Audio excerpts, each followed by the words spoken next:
Bonjour et bienvenue pour ce 4e épisode du podcast du manager. Je m'appelle Thibaut, je suis ravi de vous retrouver aujourd'hui. Que diriez-vous si je vous proposais de manager une équipe sans être manager ?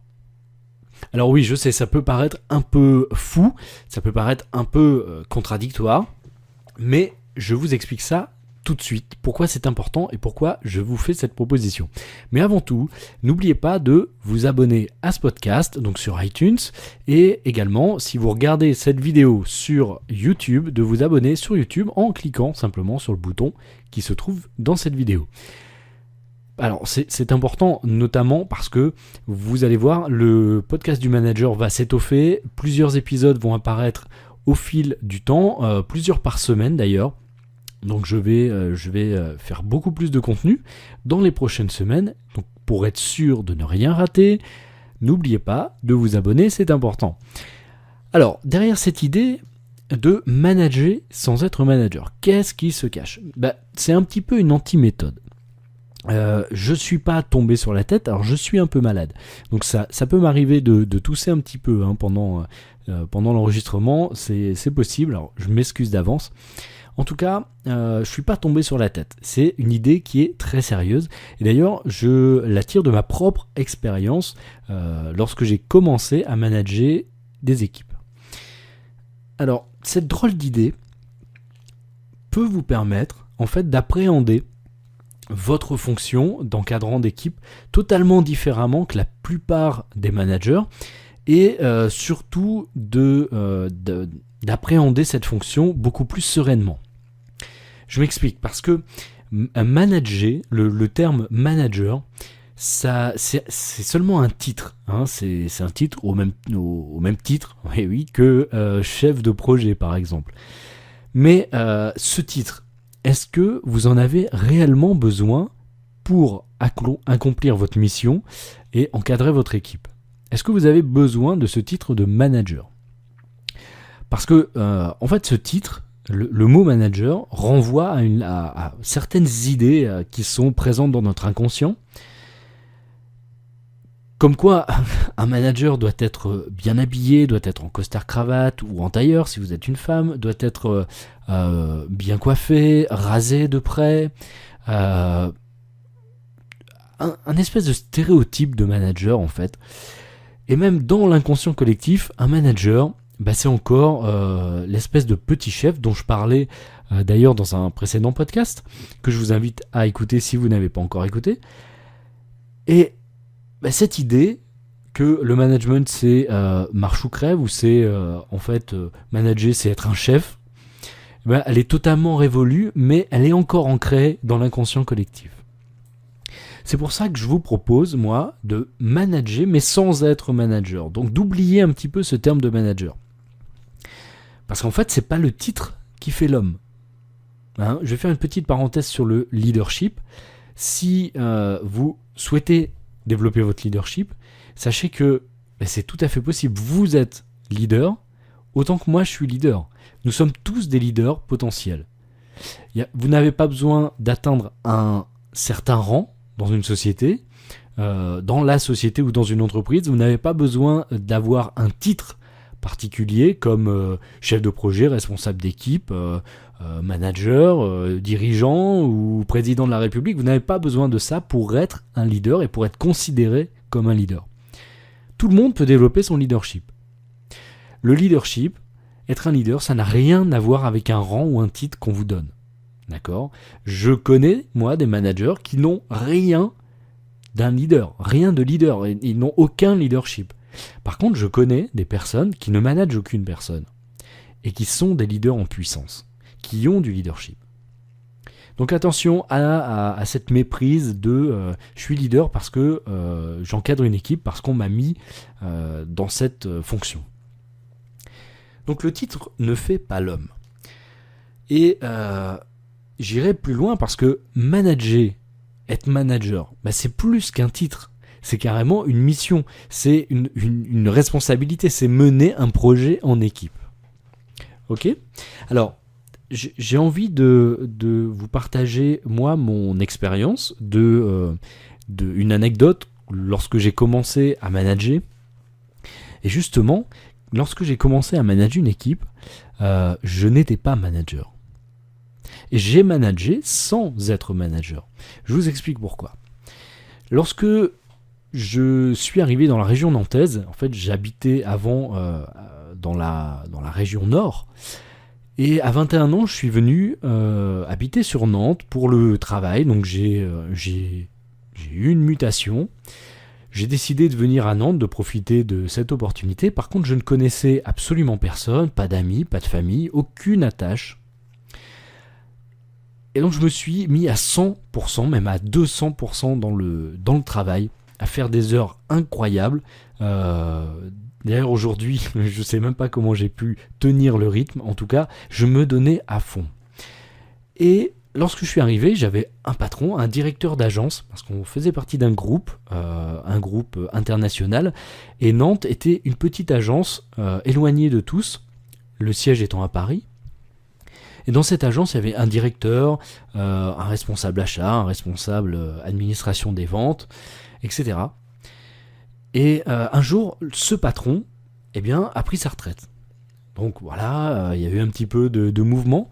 Mon responsable de service, moi j'étais assistant commercial, mon responsable de service a pris la tête de cette entité régionale et est devenu directeur d'agence. Avec un magasin, avec des commerciaux sur le terrain, avec des assistants commerciaux, le travail d'achat, etc. Bref, un directeur d'agence qui gère une agence commerciale.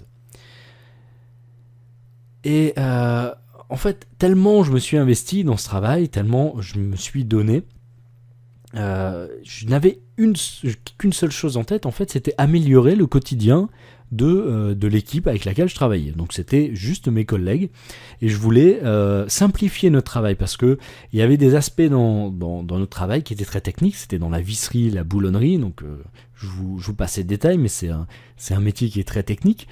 Je voulais améliorer ce quotidien, donc j'ai pondu des formules de calcul qui permettaient de faire des choses automatiquement. J'ai créé des fichiers Excel. Enfin, je faisais ça en dehors de mon travail, en plus. Et je me suis beaucoup investi, j'ai beaucoup innové. Et j'ai amélioré le quotidien comme ça de l'équipe, juste parce que ça me tenait à cœur de faire ça. J'ai facilité le travail. Ce qui m'a valu au fil du temps, au fil des mois, en fait, que mon directeur d'agence, mon patron, commence à me donner des petites responsabilités, me fasse participer à des entretiens, etc. Et un jour, ce patron aussi a quitté l'entreprise. Lui pour d'autres raisons, parce qu'il voulait travailler ailleurs. Et l'agence de Nantes s'est retrouvée sans aucun patron, sans aucun management. Aucun. Donc une dizaine de personnes sans direction, sans guide, sans rien, sans chef. La direction était à Paris, donc aucun management de proximité. Le pire dans tout ça, c'est que aucune embauche n'était prévue. Donc vraiment, on s'est retrouvés livrés à nous-mêmes, sans vraiment savoir ce qu'il fallait faire, à part le travail quotidien. Donc sans vision, sans nouvel objectif, etc.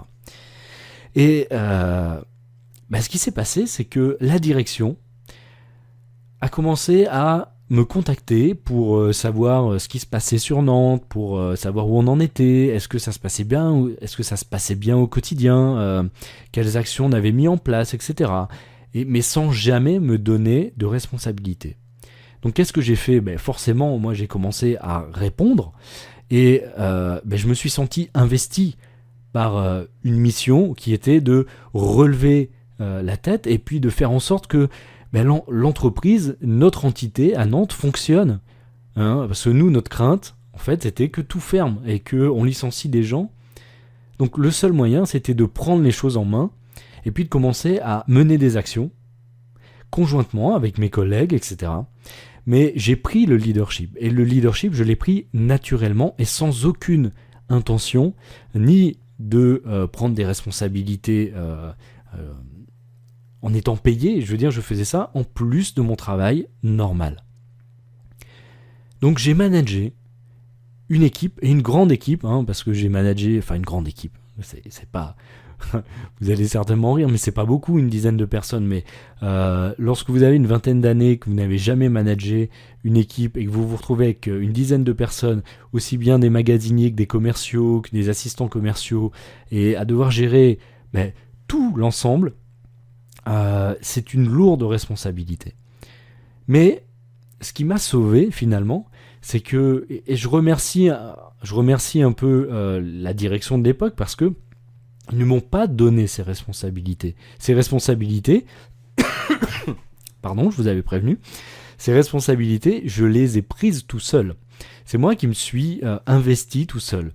Donc pour moi, je n'avais pas l'épée de Damoclès en fait au-dessus de ma tête qui me disait si tu ne réussis pas ce que tu es en train de faire, tu seras viré. Si tu ne réussis pas ta mission, tu seras viré. Parce que moi, ma mission, c'était juste d'être assistant commercial.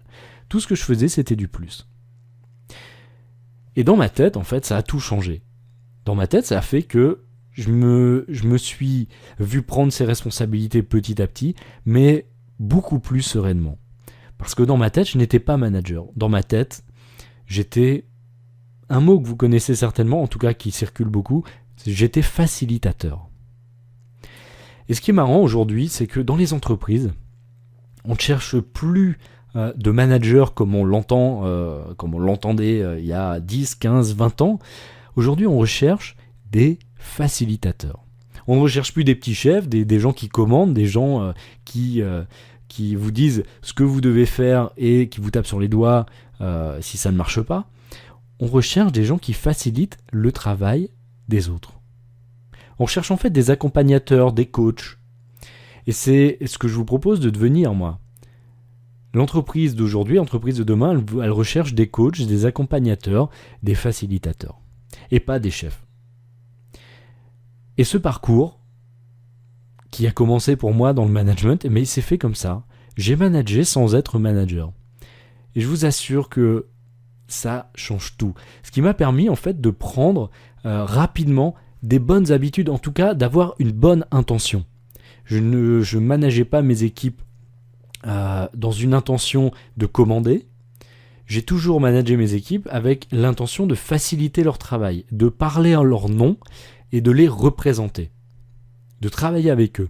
Et c'est ça qui a changé tout et qui a fait ma réussite dans l'entreprise, puisque j'ai cumulé différents postes et que j'ai gravi les échelons très rapidement finalement, en 10 ans j'ai eu 6 responsabilités différentes et toujours de manière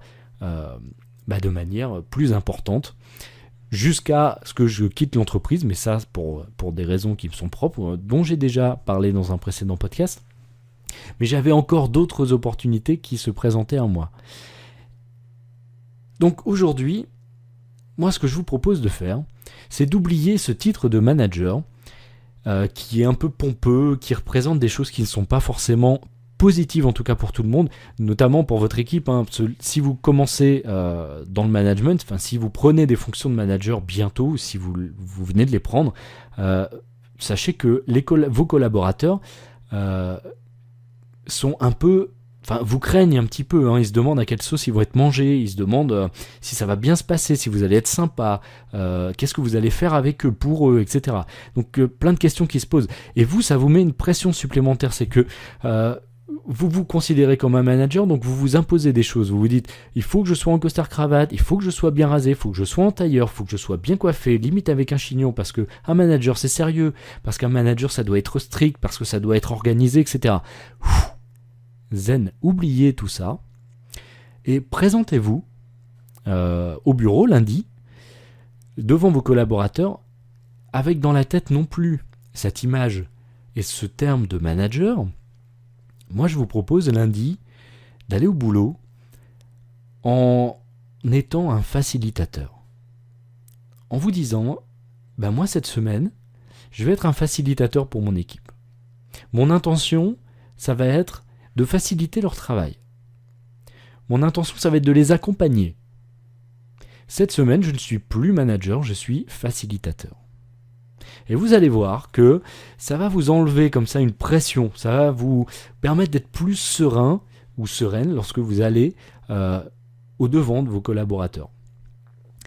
Alors c'était la chose vraiment importante, l'idée un peu folle dès le départ, mais je pense que maintenant vous avez bien compris qu'il y a vraiment un intérêt à manager sans être manager. J'espère que cette idée ne vous déplaît pas, en tout cas je suis sûr qu'elle va vous être utile. Servez-vous-en, je suis impatient d'avoir vos réactions là-dessus, d'avoir vos retours d'expérience, parce que c'est toujours hyper enrichissant de discuter avec mes auditeurs. En tout cas, je vous remercie pour les questions que vous me posez. C'est vraiment un plaisir pour moi de communiquer avec vous. N'hésitez pas, et surtout n'oubliez pas de partager ce podcast avec les gens qui peuvent être intéressés autour de vous, que vous connaissez, qui sont intéressés par le management, le leadership, surtout des gens qui commencent dans le management, d'accord ? Parce que je veux vraiment m'adresser aux personnes qui vont débuter ou qui débutent dans le management pour les rassurer, pour faire en sorte qu'ils démarrent bien et qu'ils ne se sabotent pas tout seuls, parce que c'est vraiment le gros risque lorsque on commence dans le management, souvent sans aucune expérience, souvent en étant propulsé. C'est vraiment un gros risque que l'on prend, parce que sans compétences, et le management, Dieu sait qu'il nécessite énormément de compétences et de qualités, sans ces compétences et ces qualités, on fait très très vite des faux pas. Je veux éviter justement aux jeunes managers de faire des faux pas, leur éviter de faire les erreurs que j'ai vues trop souvent, et même que celles que moi j'ai fait, parce que même si j'ai managé sans être manager au début, j'ai fait des erreurs comme tout le monde, et j'ai eu ces petits moments petit chef. Comme tout le monde aussi, je voudrais vraiment éviter ça à un maximum de personnes. Alors, partagez ce podcast. N'oubliez pas d'aller faire un tour sur Patreon, ma page Patreon, sur laquelle vous pouvez soutenir ce podcast. Et en contrepartie, je vous prépare des belles surprises. Allez voir. Pour chaque... voilà. Enfin, je vous explique tout ça sur ma page Patreon. C'est beaucoup plus clair. Je ne vais pas passer mon temps à vous le dire sur ce podcast. En tout cas, allez-y, Patreon/type de mots. Il n'y a rien de plus simple. Tout est indiqué dans la description. En tout cas, j'espère que tout ça vous a été utile. Je vous retrouve très très vite pour un nouveau conseil, pour un nouveau sujet de fond sur le management et le leadership. Je vous embrasse. Je vous dis à très bientôt. En attendant, prenez bien soin de vous, bien soin de vos proches et surtout de vos équipes.